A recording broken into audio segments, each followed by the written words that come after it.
Hey guys, it's John B here. I've been checking out the HP Spectre Folio. It's a hybrid laptop, 2-in-1 device, goes from a laptop to a tablet instantly.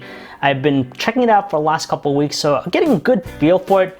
And in this video, I'm going to be talking about some of the good things, some of the bad things, and who's it for. The first thing that stands out to me is the design. Obviously, because it has leather and that's actually built into the frame itself. It's not like an attachment or a case, it's built in. And that's what makes it unique. You know, you don't find too many laptops with leather casings. It gives it a really sophisticated look. But the thing I'm really concerned about is how it's going to handle long term. And HP says it's a pretty durable material, but who knows? The heat and of course wear and tear, that might change that. Besides that, the construction is great. It's really sturdy, it has a very skinny profile, but it's deceptively heavy. It's actually heavier than my Huawei MateBook 10 Pro that I've been using, which is kind of shocking because this is a lot skinnier.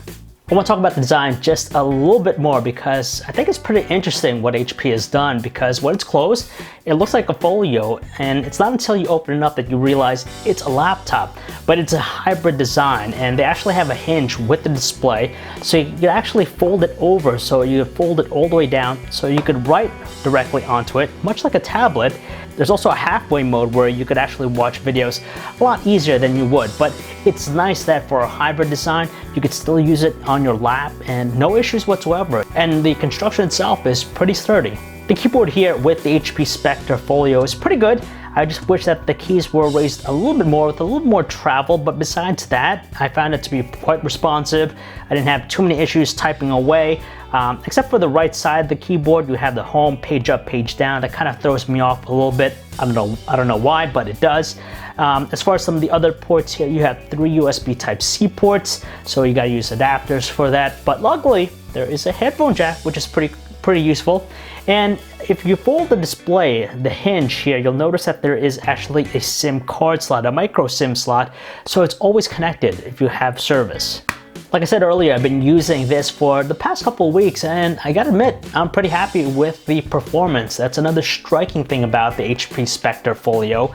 It's powered by an Intel Core i7-8500Y processor, the latest 8th generation, and that's coupled with 16 gigabytes of RAM and 256 gigabytes of internal storage. That's an SSD. And I gotta say, editing videos in 4K on this machine, no problems whatsoever. I didn't have any stutter, I didn't have any choppy performances, and best of all, the rendering times for producing the videos were pretty fast. So if you're a power user, you can expect a top-notch performance out of this.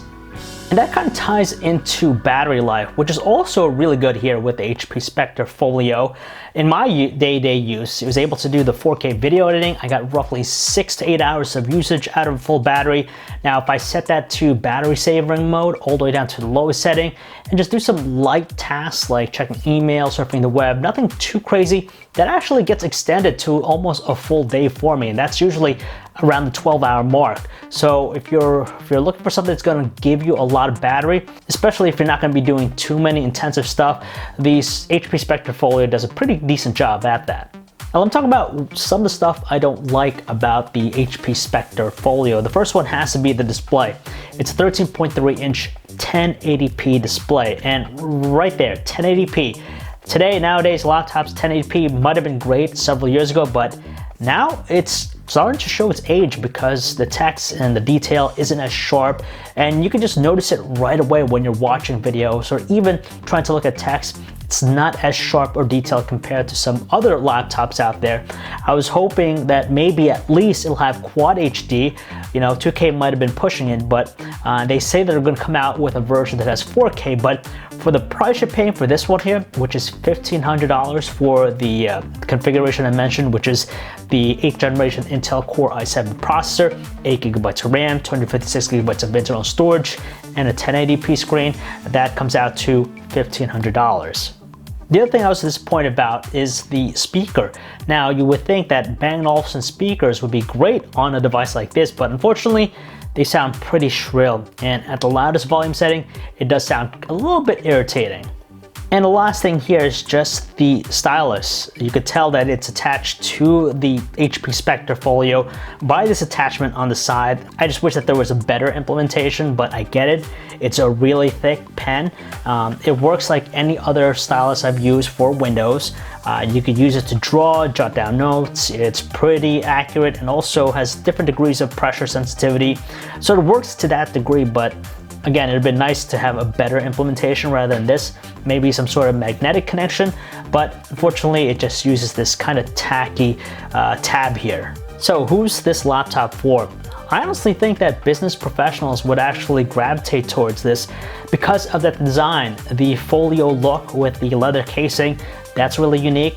Now, if you're a power user like myself who's into editing video, you could still get away using this, but I wouldn't be as inclined. I think I would need something just a little bit more versatile with more ports besides just the 3 USB Type-C ports. But it's still a powerhouse if you're going to do any video editing. And just as long as you could tolerate that 1080p screen, it should be reasonable at that $1,500 price point. And that is it for this video, guys. I hope you enjoyed it. I'll be doing more videos like this that aren't mobile related, so whatever I'm checking out now, whether it's a camera related thing, a laptop, a video game, I'll probably hopefully share more of those things with you, so stay tuned.